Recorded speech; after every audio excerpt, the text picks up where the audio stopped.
For millennia, dogs and cats have been our loyal companions, gracing our homes with their unique personalities and unconditional love.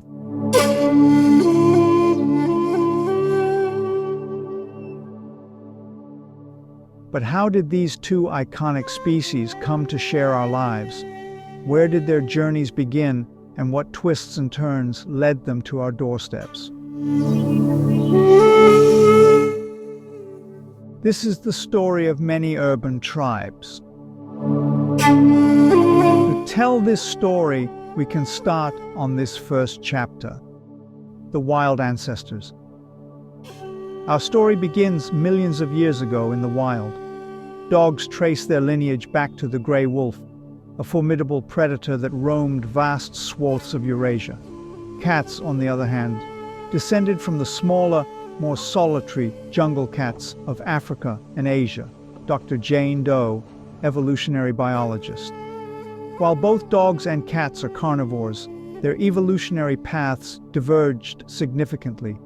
Wolves were social hunters, relying on cooperation and communication to take down prey much larger than themselves.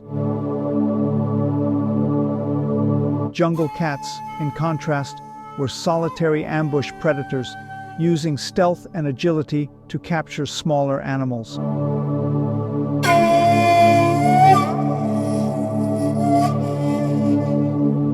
The spark of domestication.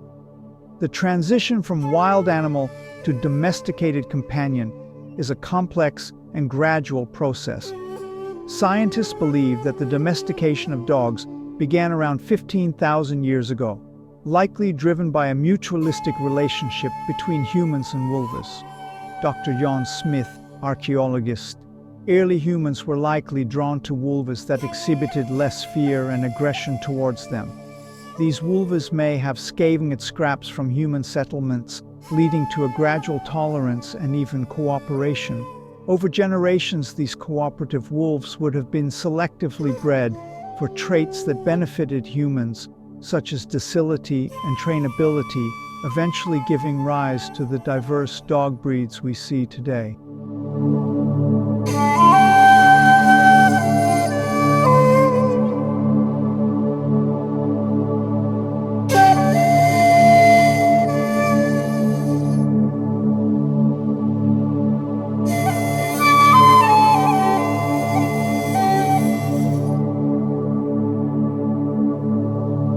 Cats take their time.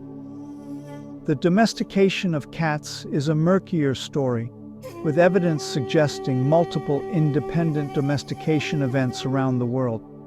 The earliest confirmed cat domestication dates back to around 7,000 years ago in the Near East, likely driven by their rodent hunting prowess. Dr. Sarah Lee, geneticist. Unlike dogs, cats show less genetic divergence from their wild ancestors, suggesting a less intensive selection process during domestication. This may explain their more independent nature and their continued ability to survive in the wild.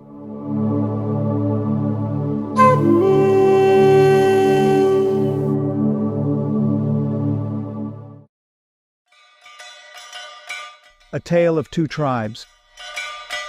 Today, dogs and cats continue to captivate us with their distinct personalities.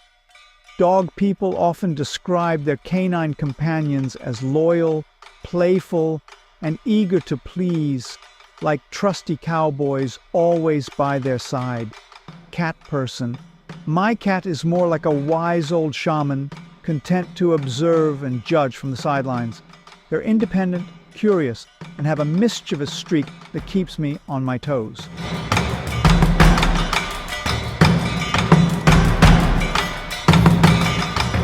Science of purrs and wags. Science is starting to unravel the biological basis of these personality differences. Dogs possess a unique gene called oxytocin, the love hormone, which is linked to their strong social bonds with humans. Cats, on the other hand, have higher levels of neuropeptide Y, which promotes calmness and independence. Dr. David Zhang, neuroscientist.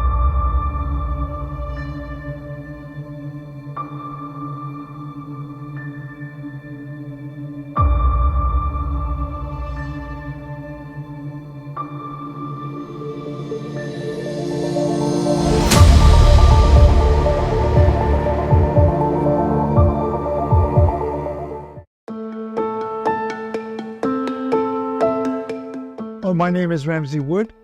I've written a book about cats, other books too, but the latest book is about cats. It's called A Cat May Look at a King, because cats are different than dogs and other creatures because they're independent.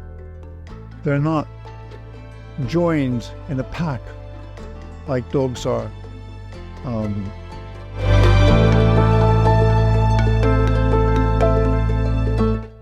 I suppose the message is, what's the difference between dogs and cats? And the message is that cats are much younger in their relationship to humans than dogs. Dogs go back to Neanderthal times when we were hunters in packs, and dogs helped us. They were originally wolves.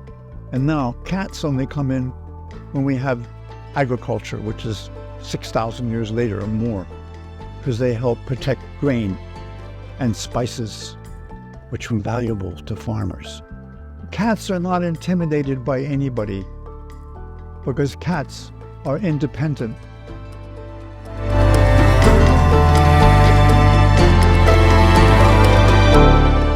It was okay, but I've changed one story. I've actually taken out one story and put in what I think is a much better story. And these cat stories are from all around the world because animal stories exist globally, everywhere. Every culture has. Cats can go feral. That means they can go wild and live in cities like New York or Chicago. You have feral cats, probably in London too. Cats that have no home and live on mice, rats, whatever they can find, crickets or garbage. I like both, don't get me wrong. I have had dogs for most of my early life. So dogs are great when you have a lot of space. I lived in a farm, almost like a farm.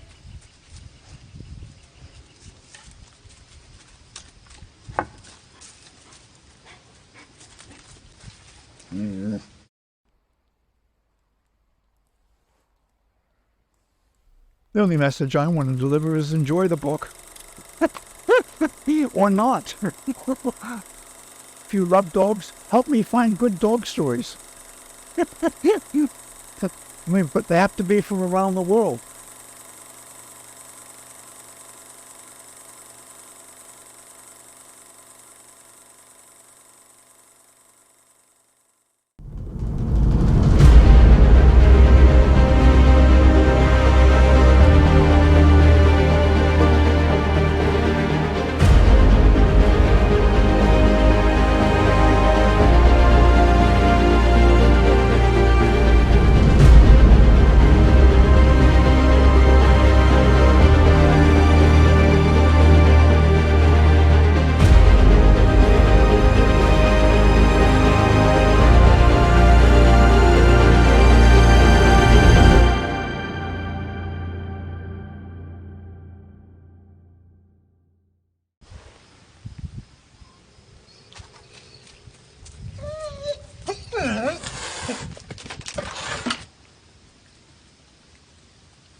Mm-hmm.